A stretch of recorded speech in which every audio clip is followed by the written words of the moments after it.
wonderful presentation. And yes, it is being recorded. Okay. My name is Tanya Landry. I'm the president of the League of Women Voters for North Pinellas County. And we have with us this evening, who's going to be our moderator, Dr. Vivian Posey, who's on our education committee. And our chair of our education committee is Jean Reynolds, and she's going to be monitoring the chat and keeping track of questions. So we're just so excited for this presentation. We as a league have spent so much time in the last election and always thinking about how do we get young people involved? What are young people thinking about? We have looked at circle data in the past, so we're very interested in, I have already read some of the results from 2024.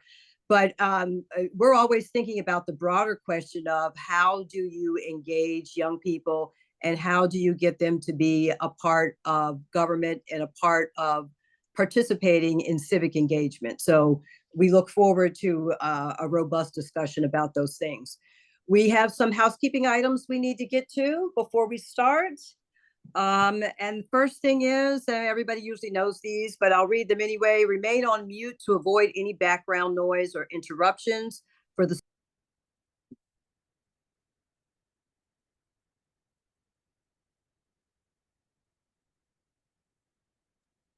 Tanya, you went mute.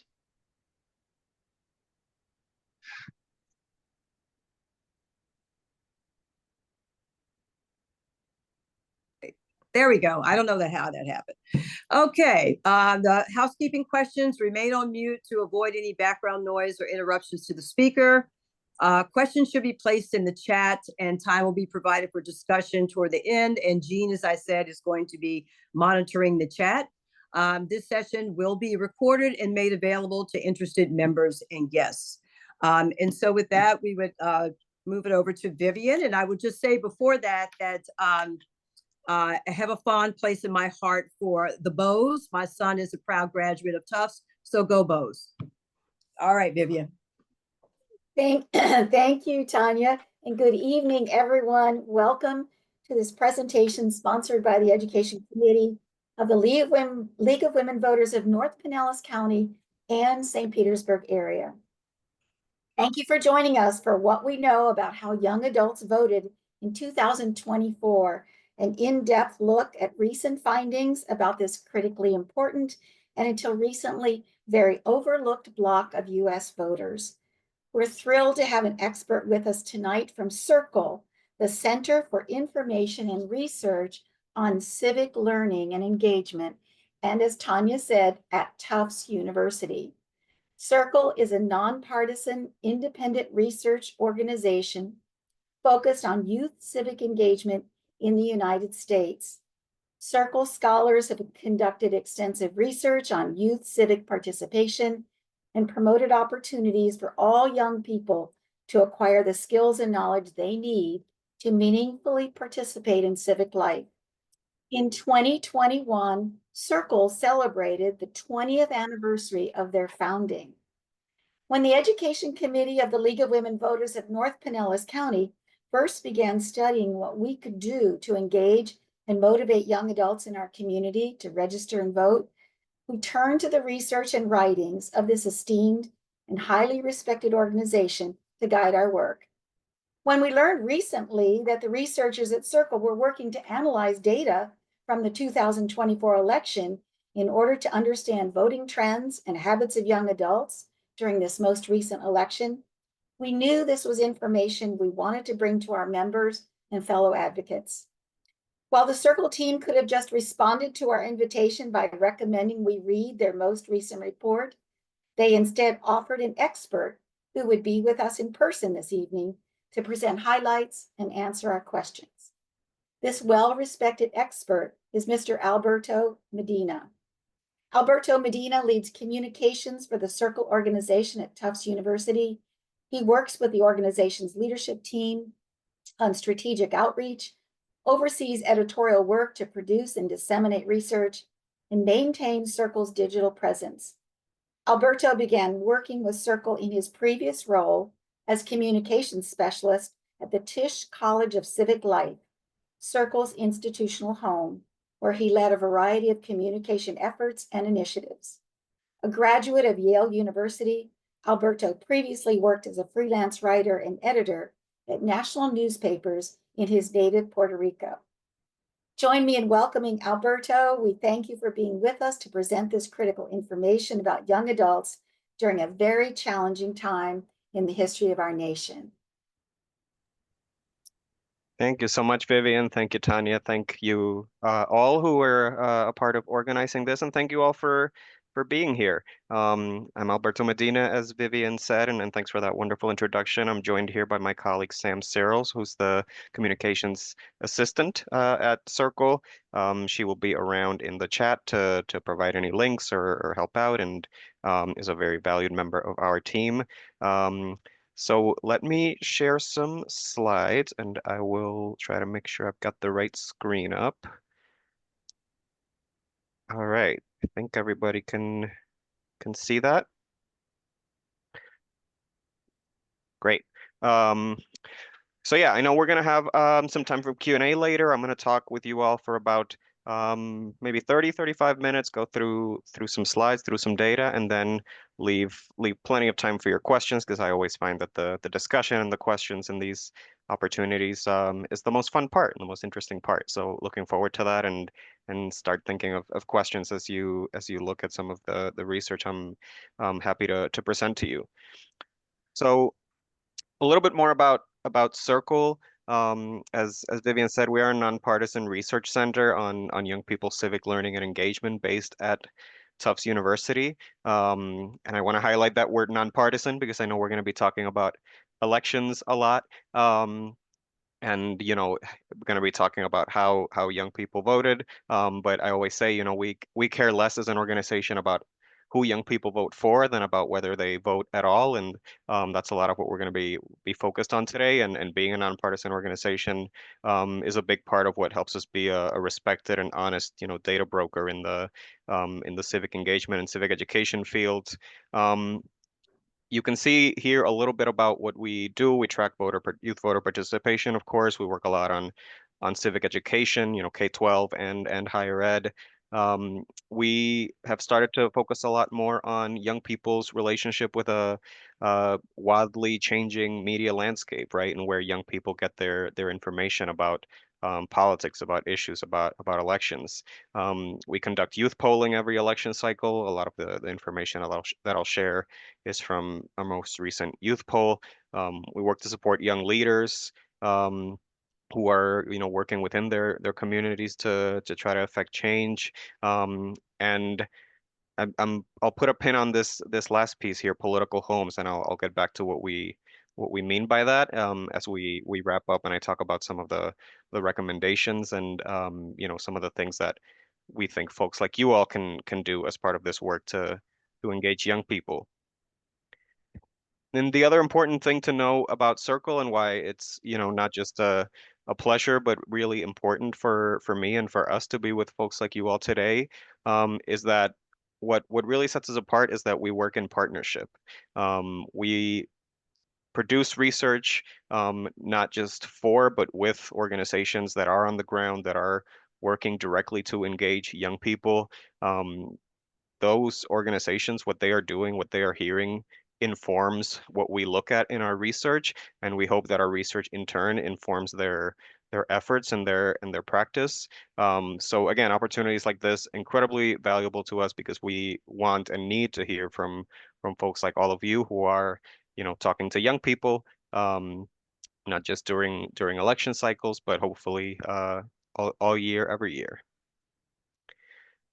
So I want to start with a little pop quiz. I'm sorry for making you all answer a question on this Tuesday night, but you all probably know the game Two Truths and a Lie. There's a lot of misconceptions out there about youth, so a lot of times in these presentations we like to mix it up and present, two lies and a truth about young people. And I would love, if you feel comfortable putting it in the chat, if you just want to, keep it to yourself, but look at these three statements and consider which one you think is true about young people.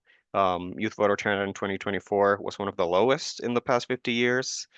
Abortion and foreign policy were the top issues for youth in 2024, or the majority of youth value the the basic principles of democracy. So I'm not looking at the chat right now. I'm not going to grade anyone, and I'm not going to tell you which one is the true one just yet. But as we go through the presentation, pretty quickly here, we'll start to discover which two of these are not true and which one is. So you can keep putting that in the chat, keep thinking about it as we continue. One really important piece of data, or several pieces of data, just to kind of lay the groundwork and understand, who we are talking about when we talk about, Gen Z or young people. When I say youth in this conversation for a lot of our voting data, we're talking about young people ages 18 to 29.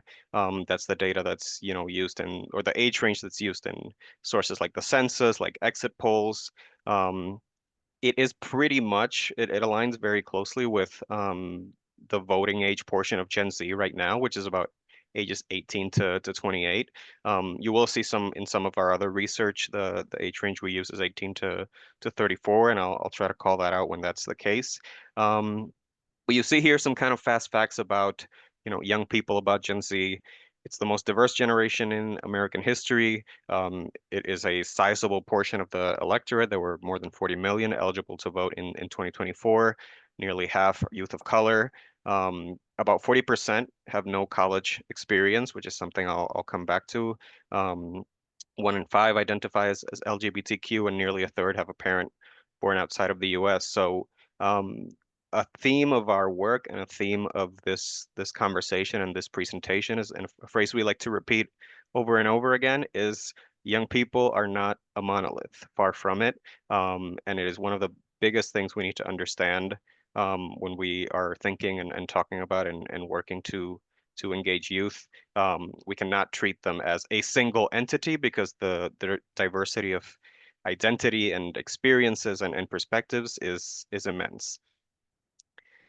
So let's get into what happened with the youth vote in the 2024 election, and what a lot of people have been talking about, and what you've maybe seen headlines about, including perhaps in our work and in the media, is this. There was a big shift in the youth vote between 2020 and the 2024 election when it comes to their vote choice for president. In 2020, by about a 25-point margin, young people ages 18 to 29 preferred, the Democratic candidate, Joe Biden in that case. In 2024, young people still preferred the Democratic candidate, Vice President Harris in this case, but by a much, much narrower margin. Now, I should say, and I'll mention it again because it's important in a couple of the next slides. This is according to AP Votecast data, which is one of the big surveys of young people, or well, of all voters that is conducted, during the election. There are other exit polls that show slightly different data, but whatever the specific numbers are, it's very clear that we had a big shift in youth vote choice from 2020 to 2024, and really not just from 2020, but from the past couple of decades, in which young people, were voting for Democratic candidates, both for president and in congressional elections, nationally, by very, very strong margins. And I know that we are here talking about, we're talking with North Pinellas County, so wanted to show you what that looked like in Florida, and it was an even bigger shift.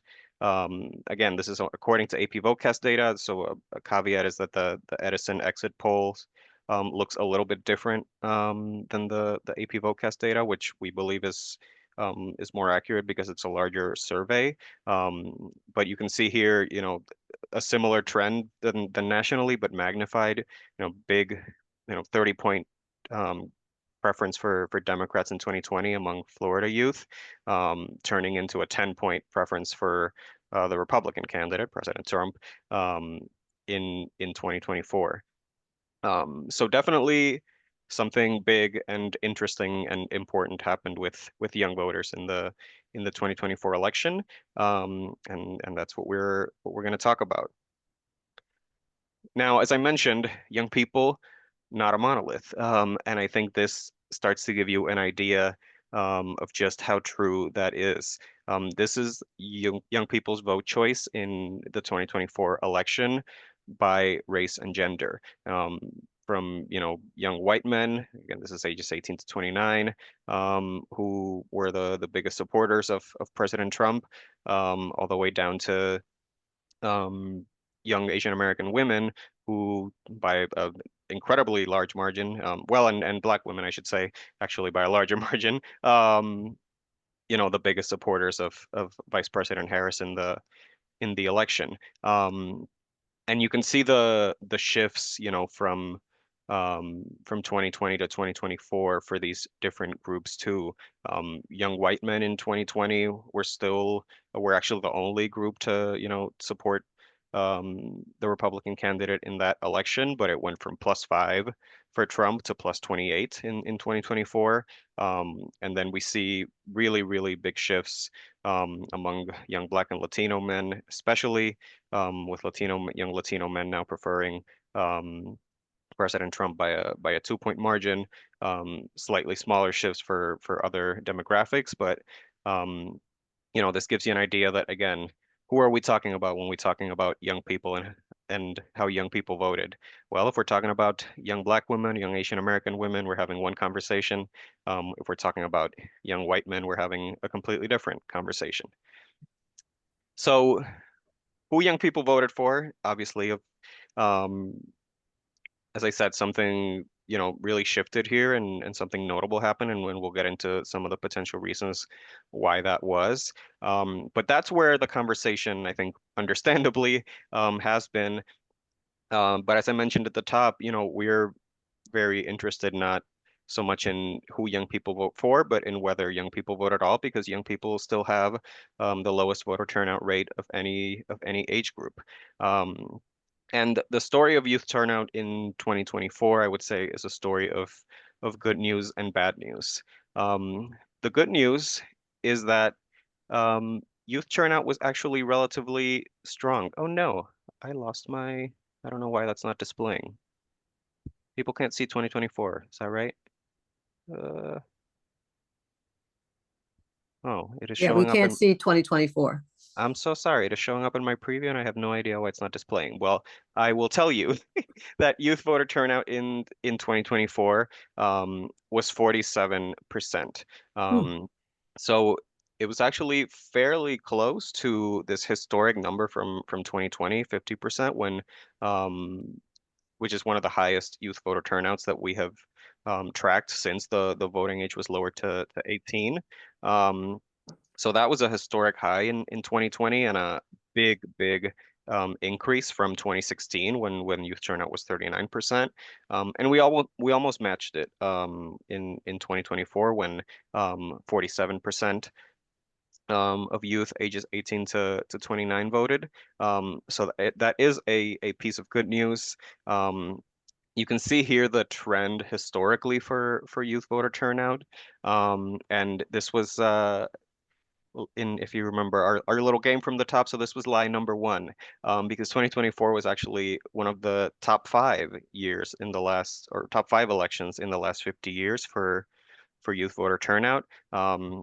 If you're eagle-eyed, you'll notice these are slightly different numbers from the what I just showed you on the previous page. Our best estimates of youth voter turnout come from an analysis of voter file data, but unfortunately that only allows us to go back a couple of election cycles.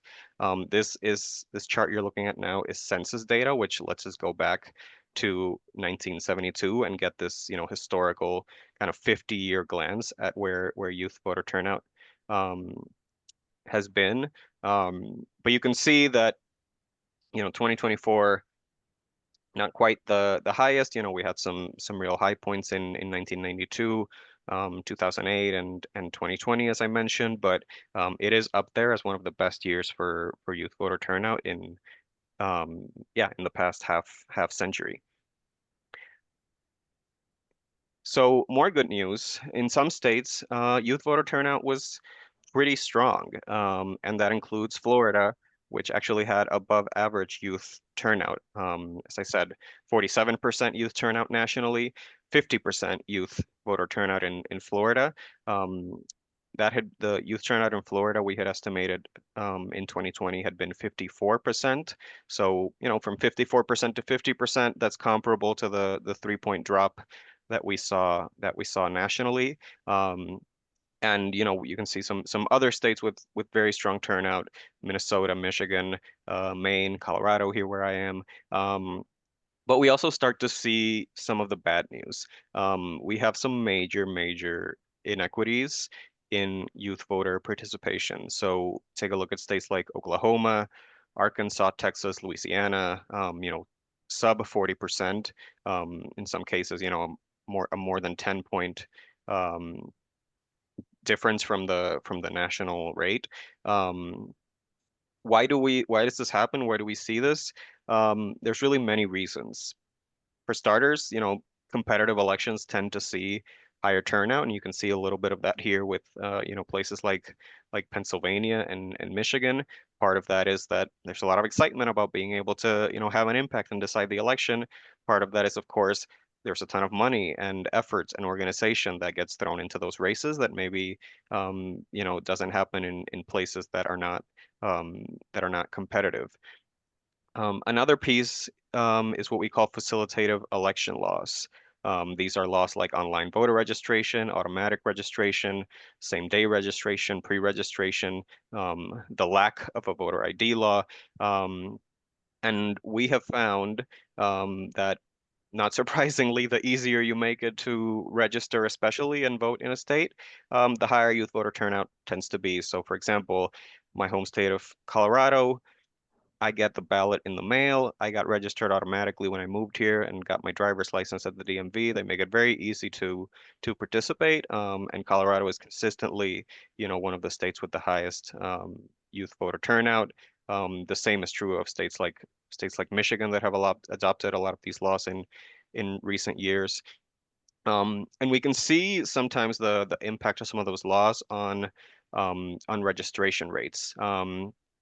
Now, it's complicated, and it's not always a one-to-one relationship, and it's not as easy as, if you have the right law, things are automatically great, but some evidence suggests that they do help. One of the biggest laws that we find helps, young people and helps improve participation is pre-registration, which you have there in Florida, pre-registration at age 16. And it's very interesting because in this analysis that we do every election cycle, when we look at voter registration before the election and compare it to the previous election, right, see if a state is behind or ahead of where they were, Florida was actually a little bit behind where they had been in 2020 in terms of the voter registration of youth ages 18 to 29. That's to be expected to some extent because, again, 2020 was just a historically high year for participation. But look at what happens with ages 18 to 19. That 0% there means, it had matched its level of youth in that age group, those, completely new voters. Those numbers were the same in 2020 and 2024 when it comes to youth registration. And we think that can be due to laws like pre-registration, which allow, a young person at age 16, in some states it's 17, but we think it's much more effective at age 16 to pre-register to vote. And then as soon as they turn 18, they're automatically on the rolls and they're good to go. So facilitative election laws are a really important piece of the puzzle when it comes to engaging young voters and improving participation. So I mentioned some of the inequities and differences by state. Another place where we see major differences, unfortunately, is by race and gender. Historically, white youth have voted at a much higher rate than youth of color, especially Black and Latino youth. And in recent elections, we also see young women vote at higher rates than young men. And when you kind of combine those two things, we see some really major differences. You can see here, young white women, 58% youth voter turnout, in 2024, only a very, very slight drop from 2020. But you go down to, young Black and Latino men, and we're talking about um, less than half the youth voter turnout. So, we have a real sort of crisis of electoral participation in some communities when it comes to race and gender, and it's one of the most challenging and hardest, but most important things that our work is focused on, and we think everybody needs to be focused on, because if all youth voted like young white women do, at least at the same rate that they do, we'd be talking about a very, very different landscape of youth participation. Another really big and important um, driver of inequality and youth participation is education. Incredibly, in some ways, it's an even bigger difference maker than race. Um, you can see again this census data from the past 50 years that this is something we've been struggling with as a society for a very, very long time.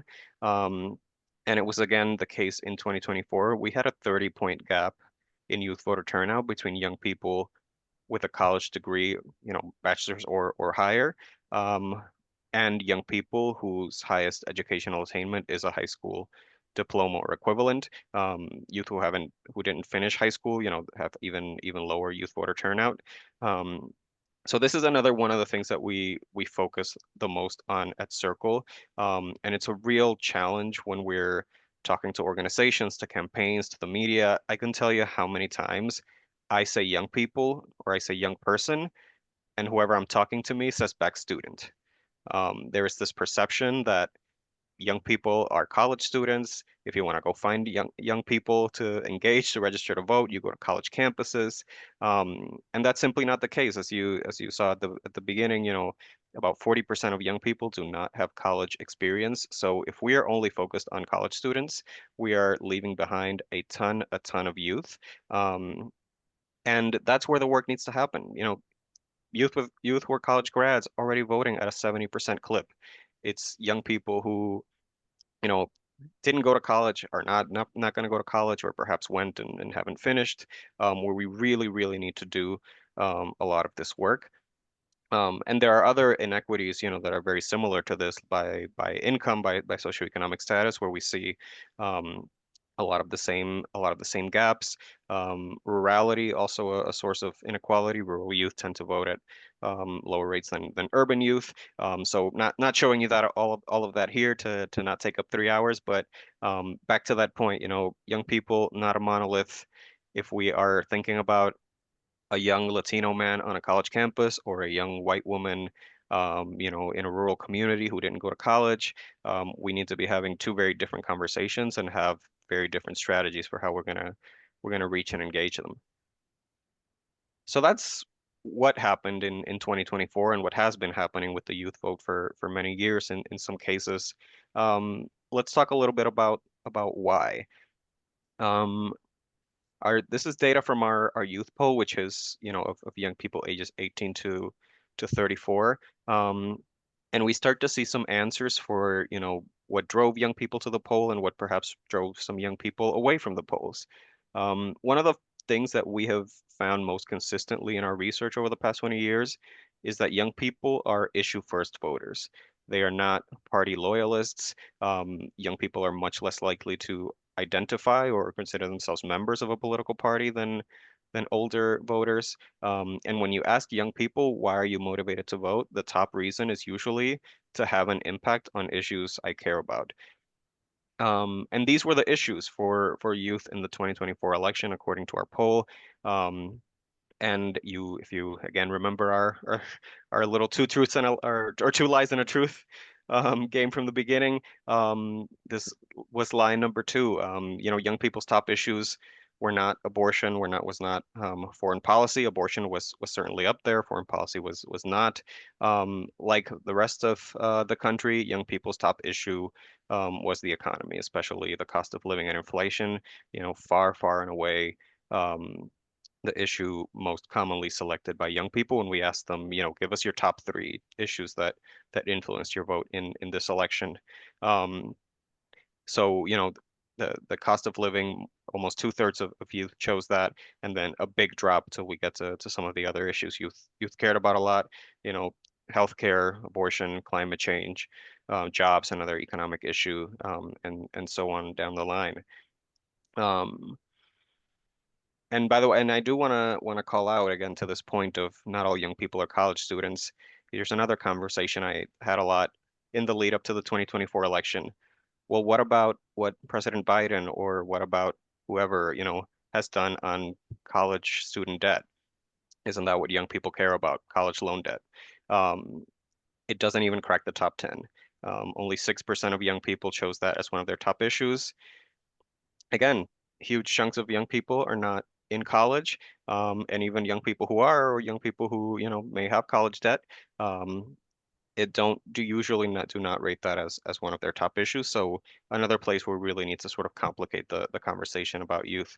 And then this other chart on the right shows that what was really interesting is that the economy was a really important issue, and cost of living, especially for young people who voted. It was actually an even more important issue for young people who didn't vote. Um, Young people who didn't vote were more likely to name cost of living, to name jobs, um, to name healthcare, and childcare, which other economic issues, as the issues that really matter to them. So I think it's worth reflecting on and having conversations about, what are the issues that we're talking about when we try to reach young people? Do we need to be talking about abortion and climate change and guns? Yes, and young people are telling us they still care about those things, but there are huge swaths of young people who are economy first voters who perhaps did not feel spoken to or engaged, um, in the last election. So issues motivate youth, and motivation is important, but we find that young people have, or excuse me, face what we call both motivational barriers and structural barriers. In that first chart on the left, you can see young people's responses when we ask them, for young people who didn't vote, why didn't you vote? What kept you from voting in the 2024 election? Um, and not liking the candidates was, the most common reason young people gave for voting or for not voting. That is a motivational barrier, but it's still only 1 in 4 young people who said that. And even if you combine it with youth who said that voting wasn't important to them, that's still, less than half, of youth who said they didn't vote because of those, I didn't like this, I didn't think it was important, type reasons. The other half is various structural barriers, not feeling like they had enough information, problems with the logistics, whether it's, having transportation to the polls or having problems with their absentee ballots, other problems with the actual voting process. And then two other key structural barriers that we're really focusing on a lot on in our research. Um, Young people are struggling financially. A lot of people are, but a lot of times, that hits young people the hardest because they're new to the workforce, they have entry-level jobs, whatever it may be. And we do find that young people who say they're struggling financially are much less likely to vote. Um, and another big one you can see here, young people who didn't see much information about, the actual voting process, about how to register and vote. Sometimes we assume that this is easy, that young people should know how to do this or do know how to do this. That's not always the case, and we need to keep providing young people that information, because when young people don't see that information, they are much, much less likely to vote. So these are some of the biggest barriers that we identified, um, in the 2024 election, excuse me. But we wanted to go a little bit deeper and understand, okay, what does it mean when young people are telling us that they don't like politics or don't like the candidates? What does it mean when young people are telling us that they don't think voting is important? So after the election, based on, the data from this post-election survey, um, we conducted some major research with an organization called Protect Democracy, which is a nonpartisan nonprofit that does what their name suggests. They try to protect democracy, to try to understand how is this generation really feeling about democracy, and what does that teach us for, what we should do, and how we should engage them going forward. And I'm going to try to go through this a little bit quickly because I definitely want to leave time for questions, and I always talk more than I think I'm going to talk. But I bet you've seen these headlines. Young people don't care about democracy. Young people are leaning toward authoritarianism. So we wanted to know, is that really true? Um, and what we found is, again, kind of a good news and bad news story. First, it's not really true that youth don't care about democracy. In fact, and finally, we get to the truth of those three, statements at the beginning. The majority of young people actually do value and support the basic principles and practices of democracy, fair elections, protection of rights, having different perspectives in our politics. Um, so young people want this and think this is important. The problem is they don't really see it right now in our democracy. They don't think democracy as it's working or not working right now is living up to those ideals, to those democratic values. And so if you ask them, do you think democracy can solve the country's problems? Do you think democracy is working for you as a young person? The answer is, as you can see there, minorities of young people actually believe that, and even fewer strongly believe it. So what we found is that young people are reacting to this in three different ways. Um, some young people, and I know that there's a lot on these charts and graphics, which are from our report. Um, but just in terms of the kind of big picture, about 2/3 of young people are just sort of going along with democracy. They're kind of saying, yes, I still believe in it. I still think it's important. I'm not super engaged in it. I'm not going to take a ton of action, but okay, democracy, great. I'm good with it. I'll vote. Um, so these are youth that we say have a passive appreciation for democracy. They understand its importance, but they're not really doing much about it, and actually maybe a little bit asleep at the wheel as, problems in our democracy arise.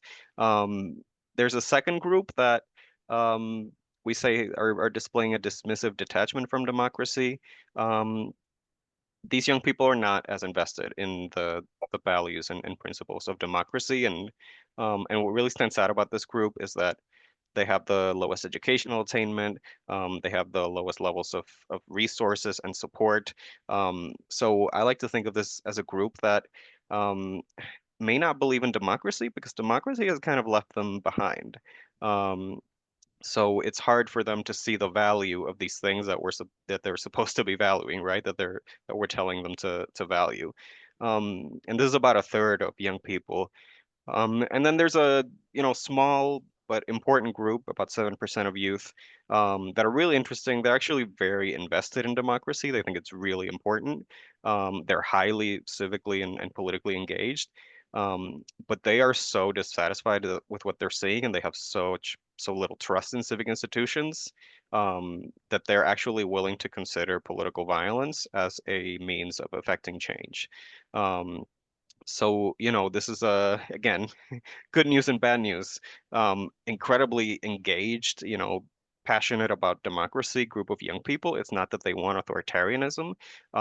It's that they really do not like the way things are going, and they are willing to consider extreme measures to change it. So I share this with you all, and I'll wrap up now because um, young people's diversity and this idea that young people are not a monolith. It's not just about race. It's not just about gender. It's not just about, educational attainment or whether they live in an urban or rural area. It's also about their perspectives on democracy and politics in this moment. These are three really different starting points at which young people are at. And again, three really different conversations that we need to have with young people depending on um, which one of these profiles, right, or groups they belong to. So these findings, which are still, very new to us, this is research we released just last month, and we're still kind of grappling with what this will mean going forward. But it's fueling some of our recommendations for action that I'll leave you with. Again, youth are not a monolith. We've been talking about this this hour. We need to really work hard to understand their views and experiences, and start from a listening mindset and not from a like I already know what I'm going to tell you. We need to figure out which of these groups a young person that we're trying to reach belongs to, because that, again, is going to be a different conversation. We need to think long and hard about what is going to make young people think that democracy is working for them. And if that means, reforms and changes, then we need to, not just lecture young people about believing in democracy. We need to help make democracy something worth believing in for young people. I mentioned facilitative election laws. This is still really important. We do still see those differences in participation in states where those laws are and aren't in place. I mentioned at the beginning that we work on something called political homes. Young people need spaces where they can learn, where they can take action, where they can ask questions, where they can, see democracy in action, even at a smaller scale, and understand what their role in it can be.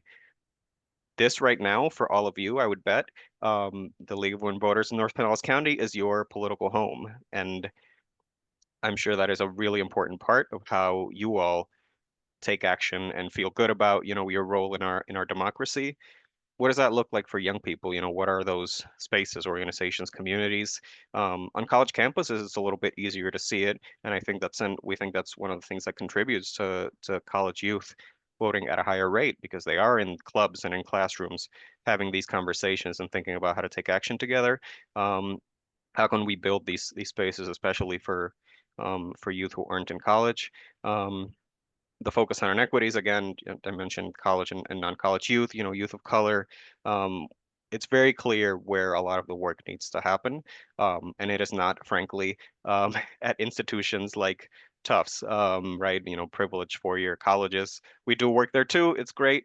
We love our students, but we need to be really, really focused on youth of color, on non-college youth. And then issues will continue to be an incredibly important starting point for having conversations with young people about civic participation.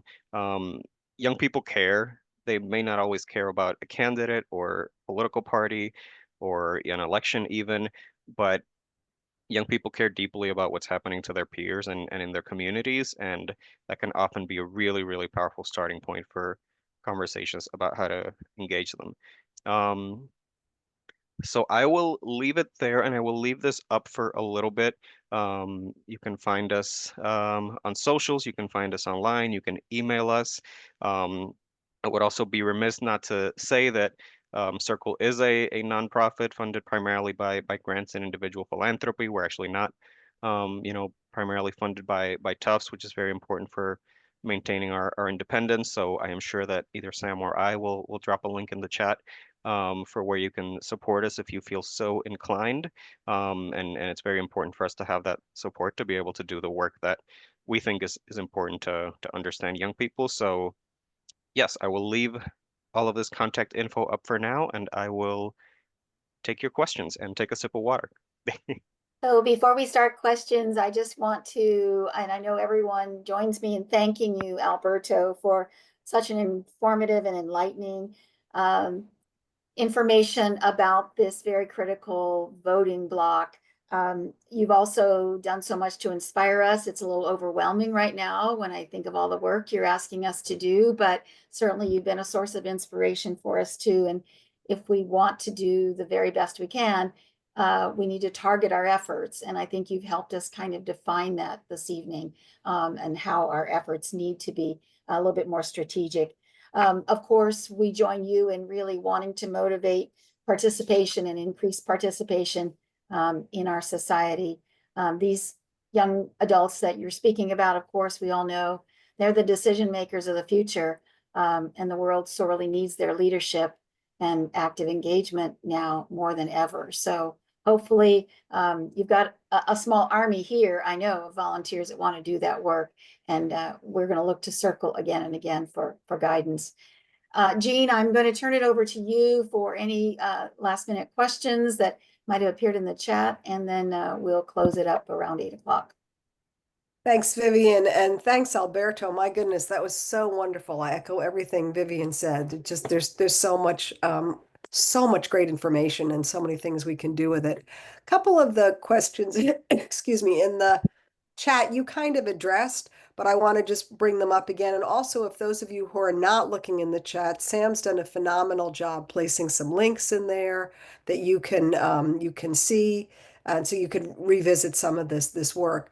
The first thing that came up, and I think you addressed it, it had to do with people's socioeconomic status, and I think you kind of referenced that. But if you just want to talk about that a little bit again, that was one of the things that someone was asking about, curious about income level, and thinking that if how income was a big issue. What we saw later, that the economy was a big issue for youth voters. So someone asked about that, and if did they have any misinformation about the economy issues. So if you just expound on that a bit. Yeah, certainly. And we honestly don't do the kind of polling that tries to figure out, are young people right about the economy? Are young people wrong about the economy? We just know that they cared a lot about it, and presumably they did not, they weren't feeling very, very good about it, right? And I think we saw that kind of across the electorate. But as I said, I think, young people, especially coming off of the pandemic, and we did some research, during the height of the pandemic that showed how it had really affected young people, not just in terms of their mental health, which is a whole other presentation we could do, but also, financially and economically. Um, and I believe I think 40% of young people in our latest poll said that they sometimes or often have trouble making ends meet. So this is just the reality um, of young people's economic situations, or at least as they perceive it. And it's showing up in their issue priorities. It's showing up in other ways. And added to that, the socioeconomic divides, and you saw the education chart. We have that chart for income, right? And you basically see the exact same lines.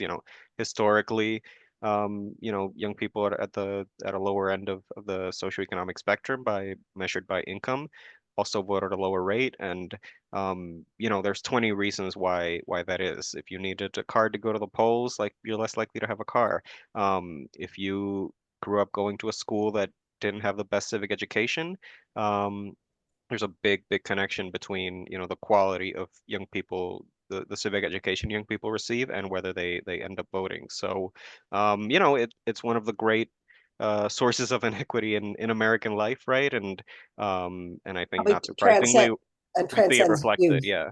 too. I mean, there was another question I believe that was answered. Someone asked why in one of the slides there were states without data about the percentage, and Sam answered that some states don't collect or release that voter information data. So if our folks didn't see that, one of my colleagues who's so fabulous about getting started asked, could you give examples in the action items, like focusing on inequalities or use of issues as a starting point?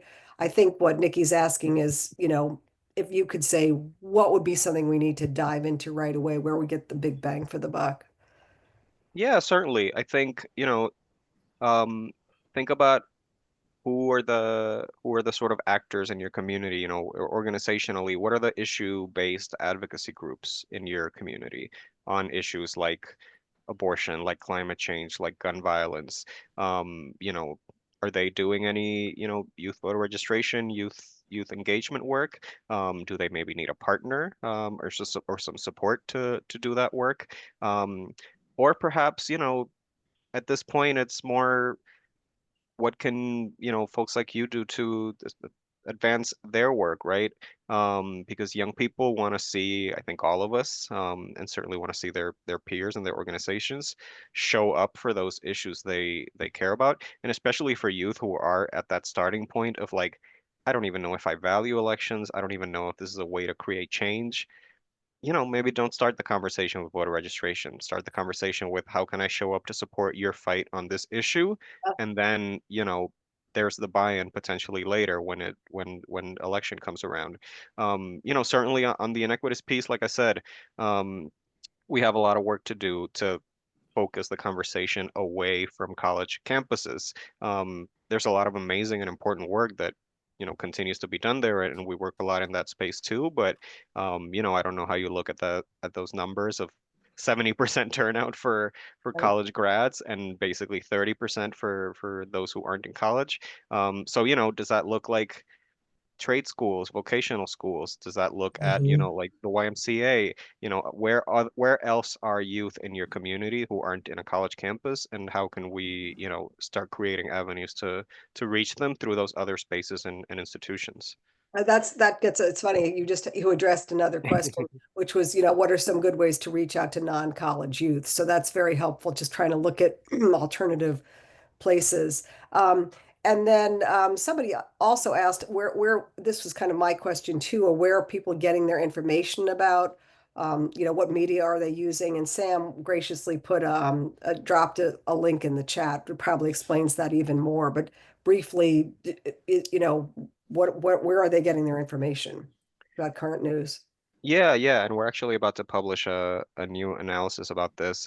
It'll probably not surprise anybody that young people are now very reliant on, social media and digital platforms for political information. Um, so, Instagram, TikTok, Reddit even. Um, at the same time, then this is actually data we haven't published yet, but will come out soon. Um, some of the least trusted institutions among young people are social media companies. So I think there's this really interesting dynamic where they have a sort of dependence on this for information. It's what's reaching them, but they understand that there is misinformation, that there's disinformation, some of the challenges with that. So you know, That's social media, fascinating. yeah, social media is a great avenue and a great entry point for reaching youth, but at the end of the day, a lot of young people need a step two after that. And that step two, whether it's a peer who they trust or a family member or a community member, um, who they can talk to maybe about what they saw online, but they're not sure about, who they can try to connect that with an opportunity to take action. Um, you know, we still see the information that young people get from their neighbors, their teachers, their parents as really, really influential as well. So it's a little bit of yes and. Obviously, the digital space is important, but we cannot neglect those other opportunities to, have a more tangible connection with youth and help them not just make sense of, but again, connect to the elections and to action, some of what they may be seeing online. Yeah, and it's to me suggests the importance of youth leadership because the likelihood of students wanting to talk to one of us or a trusted, it could be a family member, but and in this political environment, sometimes people don't want to have those conversations. So that's really good information for us to think about. And of course, the fact that students and all young people seem to be motivated by issues is something we kind of have known as the league is just maybe just doing a little bit more with that, starting with those pieces.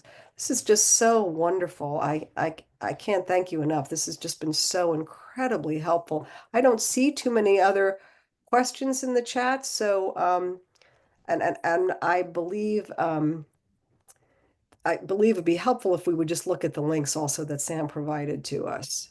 So. Yeah, and I'm happy to share the presentation to the slides after, and I'll fix where the where the turnout number should be. I'm sorry about that for 2024, but yeah, happy to Oh, to and take. I had another question. Mhm. So when we saw this turnout numbers for youth, and I should know this off the top of my head, I don't. How, off the top of your head, how did that compare to all voters? The turnout, I mean, how much lower was that? Yeah, and oh gosh, I had this up just recently. So let me see if I can find it real quick. I do believe it's about a 20-point Uh, difference.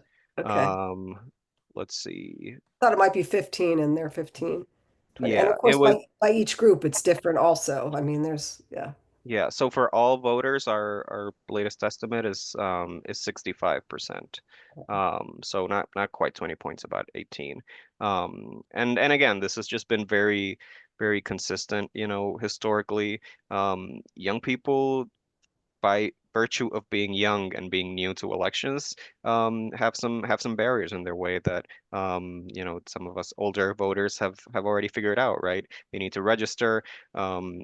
they may need to re-register because young people move much more frequently than older folks. They're less likely to have a car. They may be less likely to have an ID if they live in a state where they need voter ID. Um, so there's all these barriers that it's not about this particular generation, right? It's about the fact of being a certain age group at a certain point in your life and being new to the process of registering and voting that can contribute to the youth having a lower turnout rate, and that means we have a lot of work to do. Great. Well, thank you so much. Like I said, this has just been wonderful and so informative. Oh, another question? Did someone?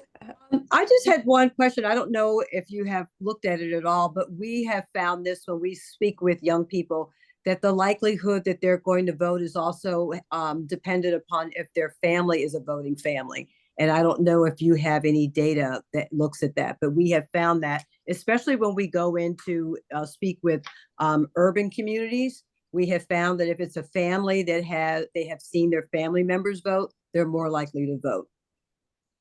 Yeah, certainly. One of the things that not just our research, but research on political participation has found really consistently is that voting is a habit. That's actually one of the other big reasons why older people tend to vote at a at a higher rate. It's just because they've done it before, because they've made it a habit. Young people haven't had a chance to develop that habit yet.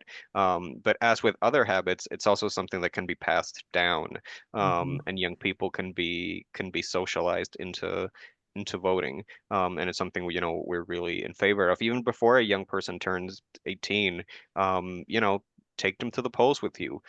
Take them to a candidate forum. Give them your voting stick or whatever it may be. Help them understand that this is just something that is an expectation, right, in your family, in your community. And obviously be there to support them when it's their turn to register and fill out all these forms that are not as always as simple as we think they are. But yes, and we see it unfortunately, then on the flip side of that, and it's why, you know, someone has an immigrant parent, for example, who can't vote or didn't have a chance to vote for a long time in this country, and hasn't been able to sort of pass that down to their children. I think that's one reason we see lower rates among Latino youth. It's a big challenge when there isn't that sort of foundation at home for having had that habit passed down. Well, I think also important for us, our education committee has been working on peer-to-peer voter registration in high schools. And with all of the data that you presented, it appears that, that's the best time, that pre-registration for 16 before everybody goes their separate ways and pass, whether it's college or not college, because you talked about that focus on the non-college educated. It's so much more difficult to get them and their attention after they left high school. So for us, that's really a big takeaway and more of even a motivator for our peer-to-peer voter registration in high school. And yes, we're really trying hard on that. I know we're just about out of time. I want to turn it to Vivian, but a quick answer. Someone asked if do younger voters prefer voting in person or by mail? Do you have any sense of that? Yeah, this changed a lot, obviously, in 2020, and we saw young people I'm really sure. embrace vote by mail during the pandemic. We actually don't have the data on that for 2024 yet, because it comes from a survey called the Survey for the Performance of American Elections, where we're able to look at young people's voting methods, if I'm not mistaken. So that's something we'll look at again. We'll see, what happened with that after 2020, because one of the reasons why youth turnout was so high in 2020 is because we had states, for example, New Jersey, which had the highest youth turnout in 2020, that made it easier to vote, for example, by sending ballots automatically to folks. Sure. Some states kept doing that. Some states sort of went, well, the pandemic's over, so let's roll that back. So yeah, it's something else that we'll look at. But certainly in 2020, young people really embraced vote by mail, and I think the fact that we see usually high youth turnout in states like Colorado, like Washington State, like Oregon, that do all mail elections where ballots are mailed to you, suggests that it can be really, really effective at increasing participation. Great. Vivian, all yours. Thank you again, Alberta. That's quite all right. I just want to be sure that before everyone leaves us, we really want to say a special thank you not only to Alberto for this magnificent presentation, but also to Samantha for helping to coordinate this and put this on for us. We really do appreciate her time. We would be remiss if we didn't thank Gayla Larson, who has been our Zoom master this evening and has made sure that everyone got reminders and was able to show up tonight. And also just to thank everyone who was with us for this presentation, because you are so dedicated for preserving the right to vote, and for all you do to encourage all those young adults in your own lives to become active and informed voters. And I know you're doing that because we see them at the polls. So thank you all to everyone. Tanya, any last words before we let Alberto and Samantha take off for other responsibilities? No, we appreciate the presentation, and we know we've got some marching orders and some creative thinking to do. And I think a part of that also is getting young people, as we are trying to do, involved in our organization so that we can look at and hear what they're saying and listen to what they're saying instead of us talking all the time to them. So we're working on that as well. All right, everyone. Well, thank you so much. Don't forget, this is being recorded. We'll make that available to you. Gayla, also, you said all of those wonderful messages in the chat and all those links. We're going to find a way to get those out to you as well if you didn't save them yourself.